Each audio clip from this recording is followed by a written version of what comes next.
राजधानी लखनऊ में अपना दल कमेराबादी ने शनिवार को पार्टी का स्थापना दिवस मनाया। इस कार्यक्रम में बतौर मुख्य अतिथि समाजवादी पार्टी के मुखिया अखिलेश यादव शामिल हुए। सपा मुखिया ने डॉक्टर सोनेलाल पटेल की तस्वीर पर पुष्प अर्पित करके उन्हें नमन किया और श्रद्धांजलि दी। इस मौके पर अपना दल कमेराबादी के राष्ट्रीय अध्यक्ष कृष्णा पटेल, विधायक पल्लवी पटेल, पंकज निरंजन समेत पार्टी के तमाम पदाधिकारी और कार्यकर्ता मौजूद रहे।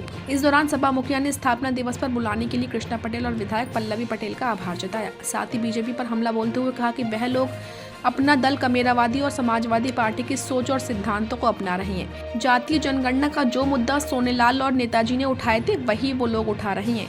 अखिलेश यादव ने कहा कि नेताजी और सोनेलाल पटेल ने जिस संघर्ष और जिन परिस्थितियों में इन दलों को बनाया और जो रास्ता दिखाया, हमारी आपकी जिम्मेदारी बनती है कि उस रास्ते पर हम आगे चलें। उन्होंने कहा कि एक समय था जब नेताजी और सोनेलाल मिलकर साथ में काम किया करते थे। दोनों ने मिलकर समाज के सबसे शोषित, वंचित, पीड़ित, गरीब जो आजादी के बाद बड़े पैमाने पर अभाव में जीवन जी रहे थे, उनको जगाने का काम सोनेलाल पटेल और नेताजी ने किया था। वो भले ही आज हमारे बीच नहीं है, लेकिन हम लोगों को बहुत बड़ी जिम्मेदारी दे गए हैं और जो विरासत में हम लोगों को मिला है, तो हमारी जिम्मेदारी बनती है कि उसे आगे बढ़ाते हुए आने वाली पीढ़ी को और ताकतवर बनाएं। इसलिए उन लोगों ने जो सपना देखा था, उसे हम पूरा करें। अखिलेश यादव ने आगे कहा कि आपकी पार्टी के एक विधायक में इतनी ताकत है कि सरकार के सबसे ताकतवर मंत्री को हरा दिया। ये हौसला और ताकत अगर किसी की थी तो वह अपना दल कमेरावादी और समाजवादी पार्टी की थी। वहीं उन्होंने चुनाव में सीट बंटवारे को लेकर कहा कि पिछली बार थोड़ा कंजूसी रह गई थी, लेकिन अपना दल कमेरावादी को भरोसा दिलाता हूं कि आने वाले समय में ऐसे कंजूसी नहीं दिखाएंगे। हमारे और आपके फासले ज्यादा नहीं हैं। हम केवल 3 साल बड़े हैं। हमारा 92 का है, आपका 95 का है।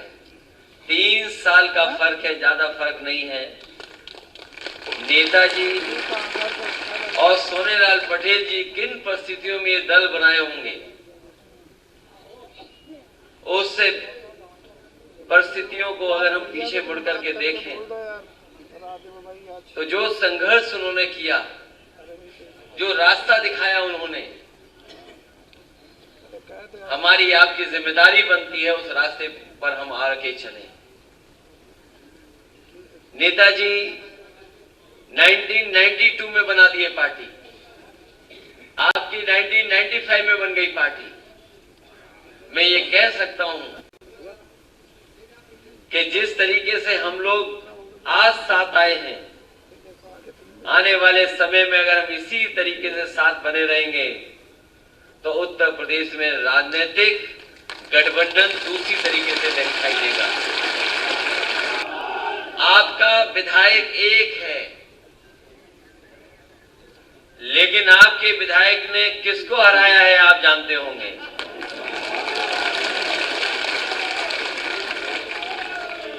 उस सरकार के बड़े ताकतवर मंत्री को हराया। सोचिए आपके एक विधायक की ताकत कितनी है। विधानसभा में जब खड़ी होती हैं तो वही ताकतवर मंत्री दरवाजा देखते हैं किधर से चले जाएं घर में।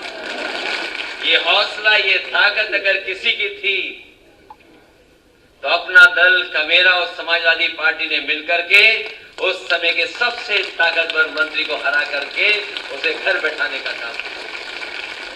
कि पिछली बार थोड़ी कंजूसी रह गई हमारी तरफ से, लेकिन मैं अपना दल कमेरा को भरोसा दिलाता हूं कि आने वाले समय में ऐसी कंजूसी नहीं दिखाई देगी। मिले मुलायम सोनेलाल। एक समय था जब नेताजी और सोनेलाल जी दोनों मिलकर के काम किए थे। दोनों का लक्ष्य एक है, दोनों मिलकर के एक ही जगह जाना चाहते थे।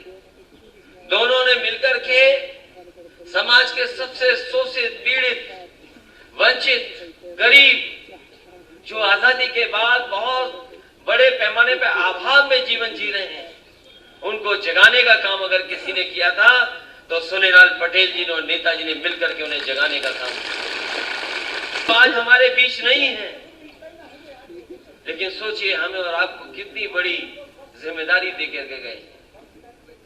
जो विरासत में हम लोगों को मिला है,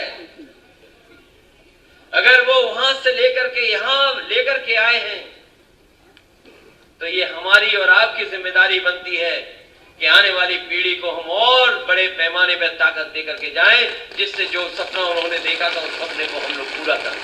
जो ताकत में है वो ताकतवर लोग हैं, जो ताकत में बैठ गए लोग हैं, बहुत ताकतवर लोग हैं, लेकिन वो ये जानते हैं कि जिस समय पीढ़ी की ताकत एक हो जाएगी उनका पता नहीं लगेगा कि वो क्या करें। जो हमारी आपकी भाषा थी, जो हमारे आपके मुद्दे थे, जो आपके और हमारे सिद्धांत थे, उन सिद्धांतों को पकड़ने लगे।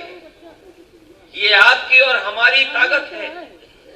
समाजवादी और अपना दल कमेरा की ताकत है कि आज बड़े बड़े दल वही भाषा बोल रहे हैं, वही सिद्धांतों को उठा रहे हैं जो कभी हमने और आपने और हमारे से पहले हमारे दोनों नेताजी और सोनेलाल पटेल जी ने उठाए थे। आज वो लोग भी जाति जनगणना की बात कर रहे हैं। मैं समझता हूं यहाँ जितने बैठे लोग हैं ये सब जाति जनगणना चाहते होंगे। कोई ऐसा नहीं जो जाति जनगणना चाहता हो, और बिना जाति जनगणना के सामाजिक न्याय अधूरा है। सामाजिक न्याय तभी मिलेगा जब जातियां गिनती जाएं और जाति के आधार पर जिसकी जितनी आबादी है उसको उतना हक और सम्मान मिल जाएगा, तभी सबसे बड़ा सामाजिक न्याय है।